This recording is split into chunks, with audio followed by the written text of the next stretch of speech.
Hello, my friends. I am in hell. And I don't mean in Terraria, but my own existential hell created by an arbitrary challenge for a YouTube video. This was the predicament I found myself in a few weeks ago. 150 hours, my sanity, and a new microphone later, I beat it. But it left me with one lingering question. How hard was Terraria's Deadliest seed? Well, I could tell you that it took 747 deaths, 150 hours, that enemies do nearly double contact damage as compared to Master Mode, or that I had half a mind to quit at least 10 times, but none of that could really do it justice. The only thing that can do it justice is an entire video dedicated to my pain, made as a resource for those who might wish to do the same. The Eye of Cthulhu is the most annoying and most underwhelming boss in the entire seed. The prep took me 10 hours, but the fight was a walk in the park. You have to dig to the surface and make a grinder to kill corruption enemies for ancient shadow armor. Digging to the surface is the most pain. Going through lava, gravity blocks, enemies, crispy honey which spawns more lava, worms, hive blocks, and everything else is actual torment. You need to have a rope directly to the surface, but the actual boss fight is a joke. As far as the first video is concerned, the seed has not been too impressive. The Eater of Worlds kicks things up a notch in the fun department, with a much shorter prep time. The conch shell which teleports you to the ocean and the arena is all you need. Upon collecting the shell, we are ready.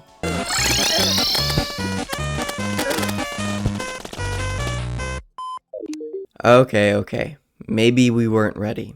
But that's why we went and found the Goblin Tinkerer and made the fight easier?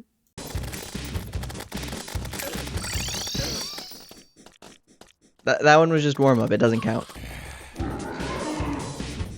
Sir, they're at the door! There's no way out! Okay, but actually, if I just put my mind to it, it can't be that hard.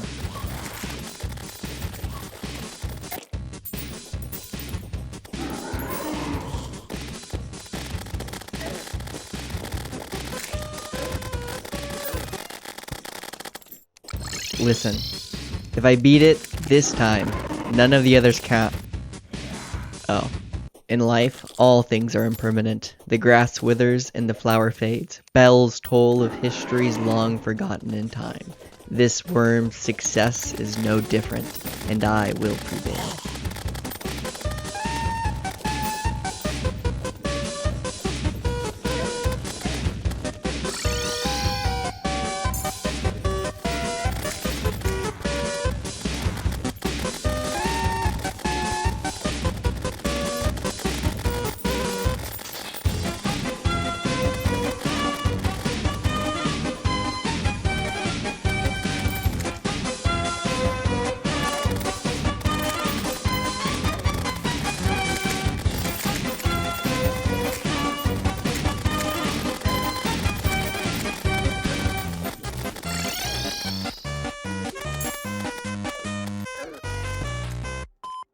But what does it really take to beat Skeletron? I recommend a few things. Molten armor, the molten bow, some potions, and some food, with a massive arena. I think Skeletron might be the most annoyingly designed boss fight in the entire game. He reflects projectiles when spinning. He has two hands that can just whip around and kill you. Contact damage is the main way to die in this seed, so everything is deadly. And after all that, you kill both of the hands, you're ready to clean. He spawns freaking skeleton mages. What? It took me hours and hours of just waiting and fighting Skeletron to do this. The only thing left between me and the wall of flesh is a thorough plundering of the dungeon. There's really two things I need. I need the Muramasa, the other thing is the Cobalt Shield. And of course, as every dungeon goes, I died. And I died. And I died.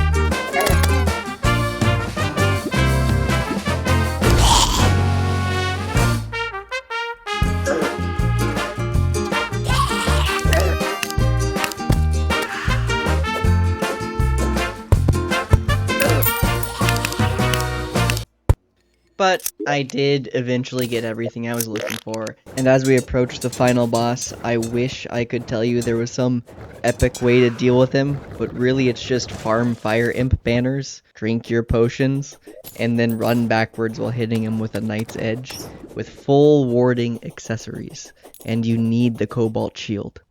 If you do all that, the fight's kind of just a cakewalk. Here we are again, me and you, opponent. It's time for revenge.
Just like that, we have a video, boys.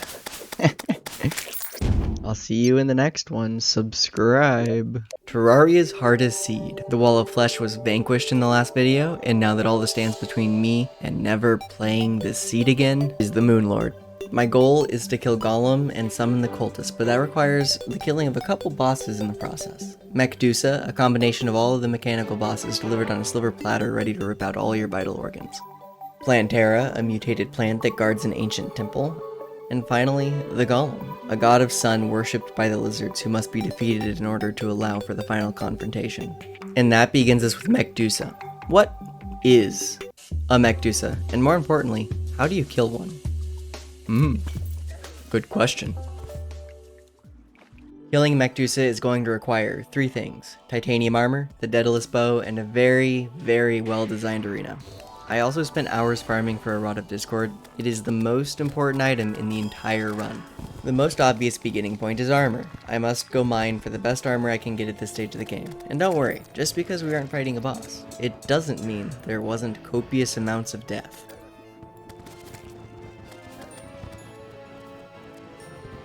I had this grand idea to just outrun the boss and use Cursed Flame. It was not a good idea. Yeah, that's not gonna work at all. I don't know. It's okay, PB. You figure it out. Trust me, trust me. Just go get the Deadliest bow. So the way you get the Deadliest bow is you just get Souls of Light and make a light key, and then you farm mimics. So mimics you create by putting a little key in the chest, and then you fight the chest as if it were a boss fight. And I kid you not, on the very first try, things were looking up. The arena has 2 notable differences from the Eater of Worlds arena. First, remove the ceiling and extend it higher since staying in the corruption is no longer an important metric. Second, I cannot stress how cooked you are without this. A hole on both sides of the arena so you can fall down quickly.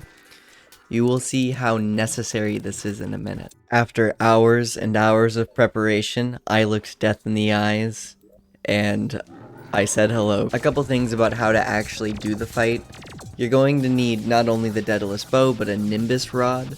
The Nimbus rod is gotten by killing the little rain clouds during the rainstorm. It rains down and does pierce damage. It's not going to be the main source of damage, but it's going to be doing a lot just while you're also shooting fallen star arrows. The kiting is complicated.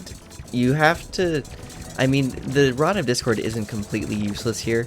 You could use it, but what you're going to want to do is you're going to want to do a circle where you fall down the side and just shoot up and you get a lot of damage right then. And then when you're stuck, because the destroyer is going to get you stuck sometimes, teleport back to the nurse and then heal if you need to. If you're against the nurse, at least have a bed in the top left or top right so you can teleport back up to keep looping the damage. And now that I had discovered all of the tactics necessary for killing Medusa, we had a little fun.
When it comes to Plantera, only two things are really necessary.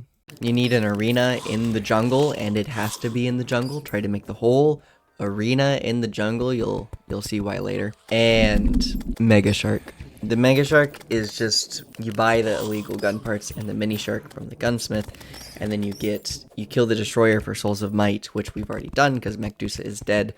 And you need to kill sharks. There's no sharks in this world, so your only option is find a shark statue and activate it with wires so that it spawns sharks. Bad game design, I'm not gonna lie. Would you look at that? I forgot to record the first Plantera fight because I'm a genius. You're making a circle, but the Plantera circle is much easier than the Medusa circle because she doesn't have a giant tail that deals more damage than literally any of her other attacks for just touching it. Even though the fight seemed to be harder at times, she kept doing this thing where she'd zoom at me and deal massive damage. And mind you, I've played Terraria. I've played a lot of Terraria. I have played Terraria for 10 years. I have over 1,000 hours in the game. And yet I couldn't figure out why. Now, I'm a goofball. I may have sold a little bit.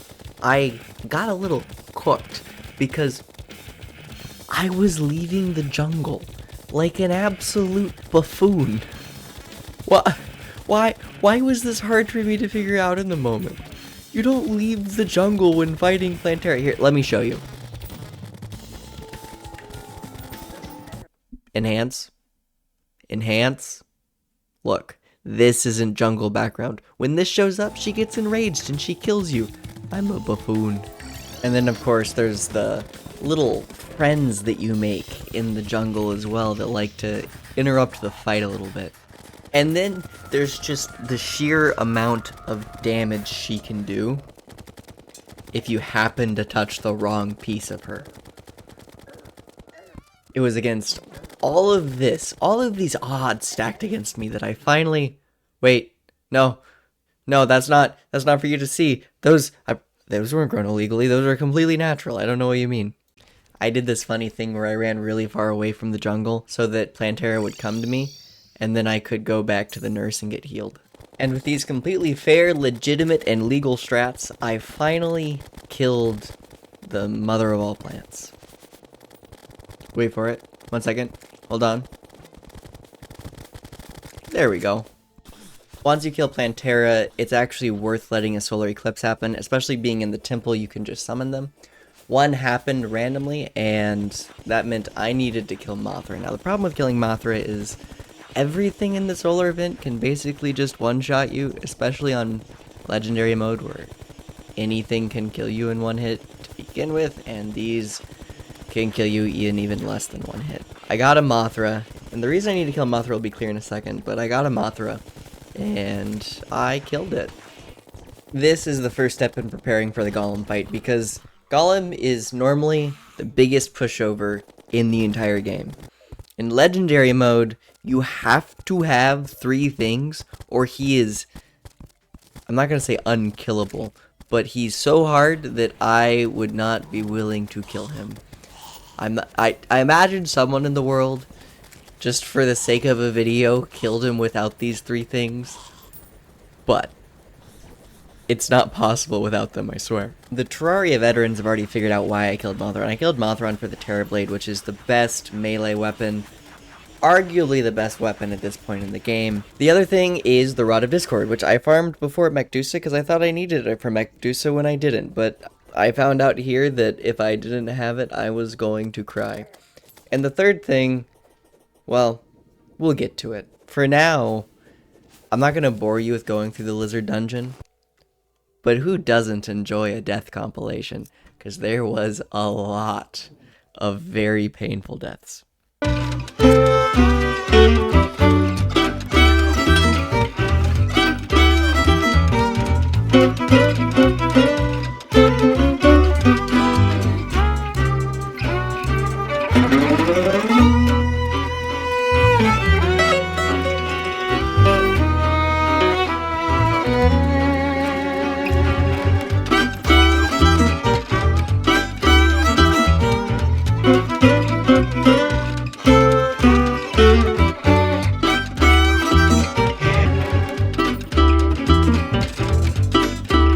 So small.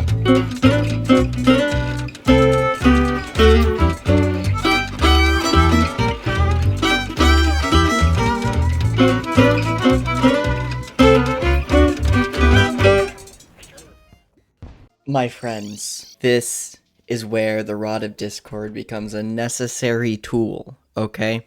When Golem is summoned, it makes the entire screen completely black. Unseeable. Literally nothing you can do about it. I tried night vision, I tried torches, I tried a lot of things. Okay?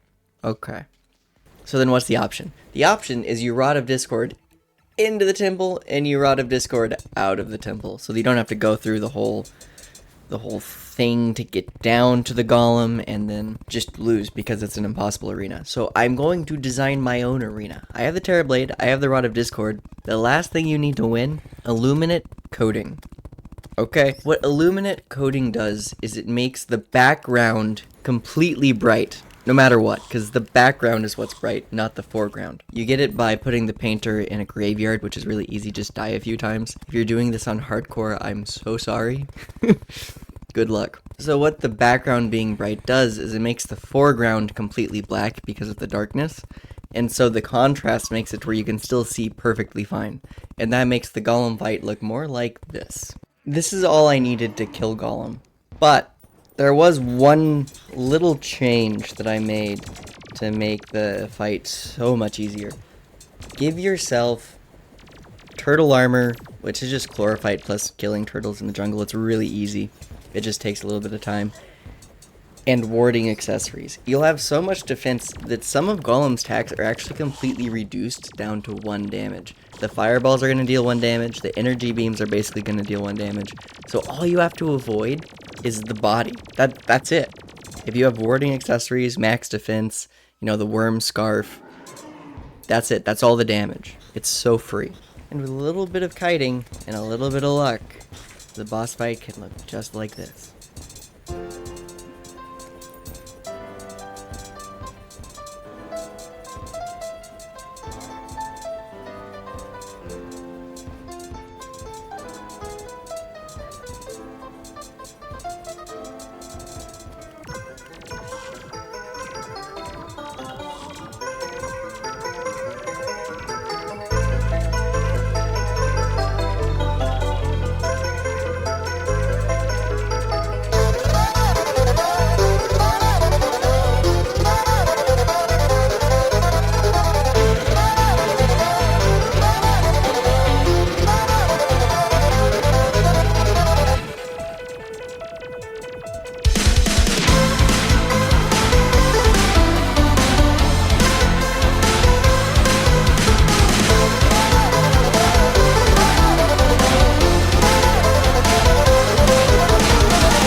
Gentlemen, the lunar event is upon us. The MoonLord is awakening. If you enjoyed the video, if you think I deserve it, subscribe to my YouTube channel for the next installment of this series. Stay tuned for more and have a good day. Ooga chaka, ooga chaka, ooga, ooga, ooga chaka. Well, hello there. Come, have a seat. Let me tell you a tale of 3 circles. History is cyclical, and so are Terraria boss fights. I have come to worship the circle, and after today, so will you. But why a circle?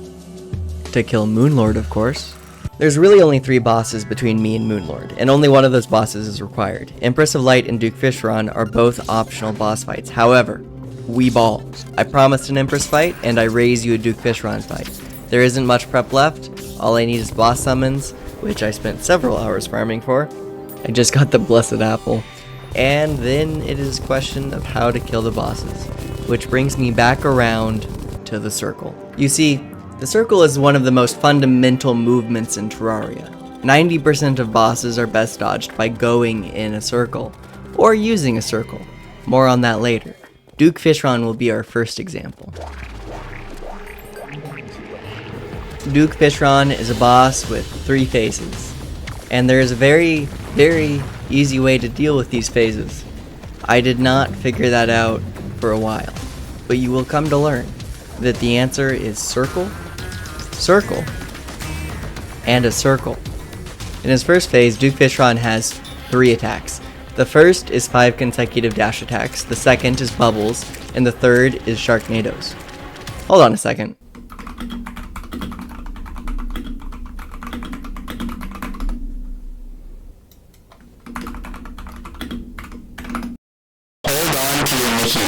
Brace yourselves for the wildest storm yet. Sharknado 7 is blowing its way into Disney World. Get ready to witness the epic fusion of thrill and fantasy as Disney takes on the challenge of filming scenes for the iconic Sharknado franchise inside their parks.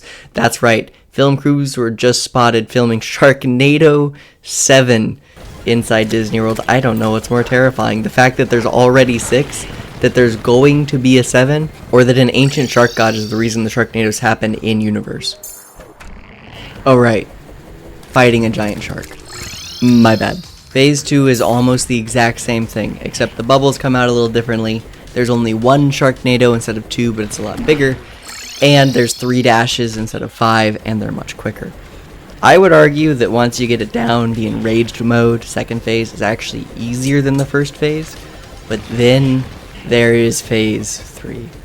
And phase 3 dumbfounded me. It cooked me. I had no idea.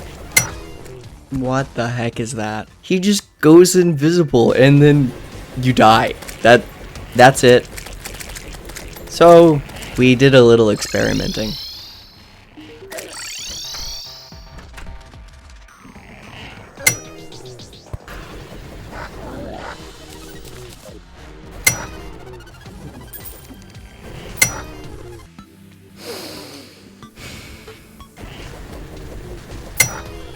After a little bit of experimenting,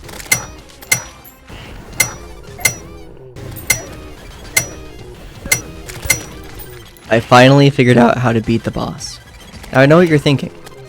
How? Well, it's really quite simple. Step 1 is make a circle with a unicorn.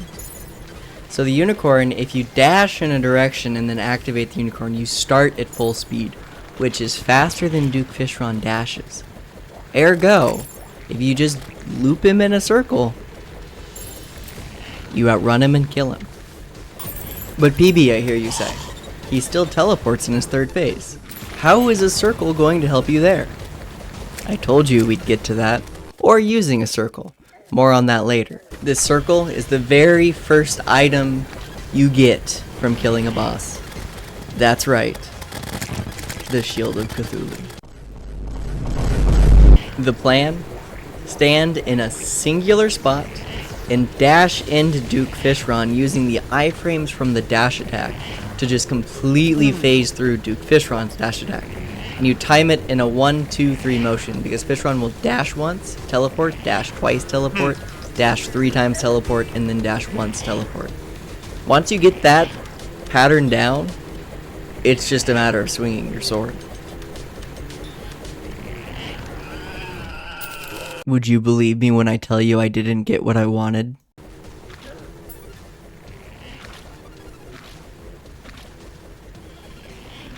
After a few more deaths,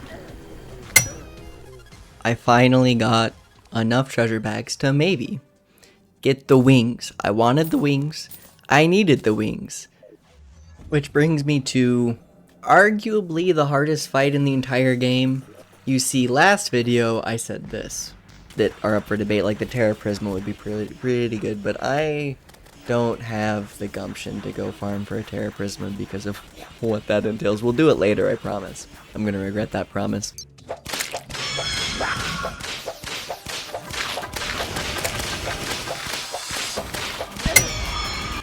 Oh yeah, we're regretting. I did decide that a source of infinite flight will be necessary for the fight, so I summoned a Pumpkin Moon. And so the reason I summoned a Pumpkin Moon is because in the Pumpkin Moon, you can get a Witch's Broom. And a Witch's Broom is a mount that gives you infinite flight at a decent speed. It's not like crazy good, but it lets me stay in the air rather than have limited flight like my wings do. The other thing that I did is I spec'd fully into a summoning build with menacing for damage, because when Empress of Light deals damage to you during the daytime, you just die. It doesn't matter what your defense is, nothing matters, you just die. And it may not look like daytime, but in the Get Fixed Boy seed, daytime Empress is the only Empress that is summoned above ground. So if you fight Empress above ground, she's always daytime. If you fight her below ground, she's always nighttime. And there's still technically a day-night cycle, it's just harder to see, but as soon as the moon comes up, she despawns. So you still only have that one amount of time to finish the fight. With that information heard and hopefully understood, this was my experience fighting Empress of Light for the very first time.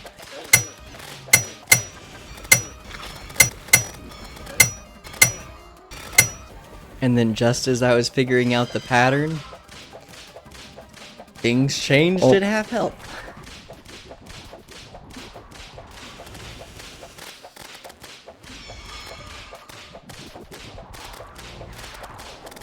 Oh, that's terrifying.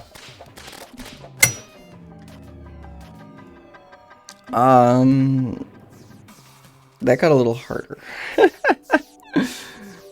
There was a singular piece missing. There were 2 pieces missing. UFO staff, because that is the best summon in the game at this point, and it doesn't miss as much as the sharks do. And that was easy. I just summoned the Martian event and then killed the UFO. With the Terra Blade, that is a rather simple task. You just need to dash through the laser and stuff. The other thing is to hone my circle skills.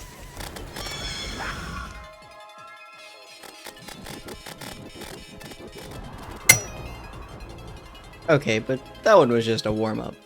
Here's how to win the fight. Empress has a very specific attacking pattern, and this is why she is either the hardest boss in the game or really, really easy. Because you either know the pattern or you don't. And if you don't know the pattern, you have absolutely zero room for error. If you do know the pattern, that doesn't matter. So here's how the fight goes. She begins with this bullet spray, which means you need to be moving up and left to get away from them because they're tracking. And as you're moving up and left, she's going to dash under you. This dash will always miss if you begin the dash by moving in one direction and don't chicken out. You cannot turn the other way. Once you've committed, you've committed. Either that or Rod of Discord. Only hope. She's gonna mix in some of that star attack that you saw near the beginning and some of this rainbow-like attack where the stars spin out. The trails of the stars deal damage, so you need to be moving away from both of these effects, but they're both slow and very, very telegraphed, so you can respond to them. You don't need to know they're coming.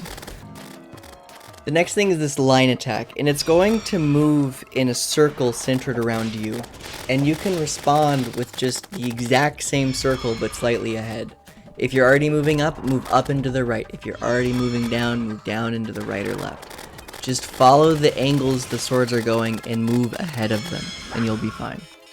When she teleports and phases out like that, even though you're right there and she doesn't dash at you, she's adding a new attack, 2 new attacks to the rotation. The very first one is going to be this one. I don't know how to describe it, but you just got to avoid them. What I would recommend is when this happens, have your Rod of Discord out. And if you're in a bad spot and you can't weave your way out, teleport. The last attack in her arsenal is this weird thing that makes a circle out of lines. That's right, it's another circle. And you wanna know what your response is? It's another circle. Just go in a circle, but move away from the Empress, because she's gonna do the rainbow thing right afterwards, and you'll get caught on one of the trails without even noticing. So finish your circle moving away from the Empress. After a couple of close calls and strictly following the circle pattern, success is at hand.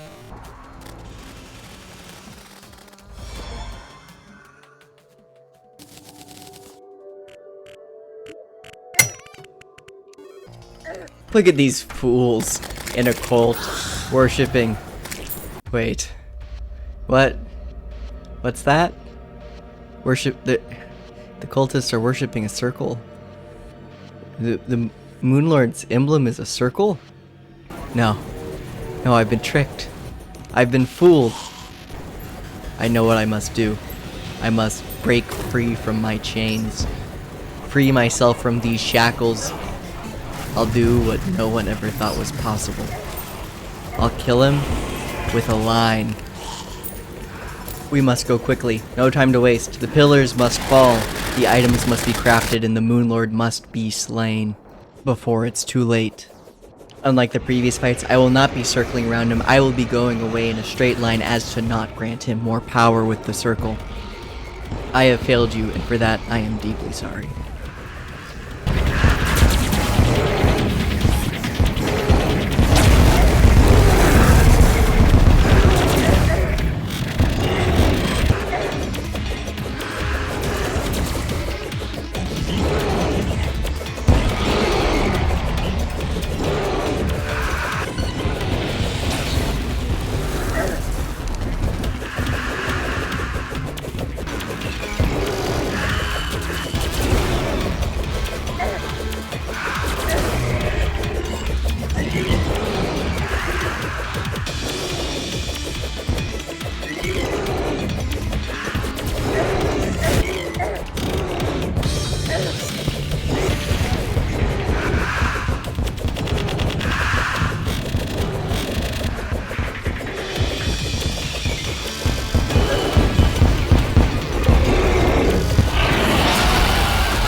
And just like that, with MoonLord defeated, my world can finally rest easy, free from his tyranny of the circle.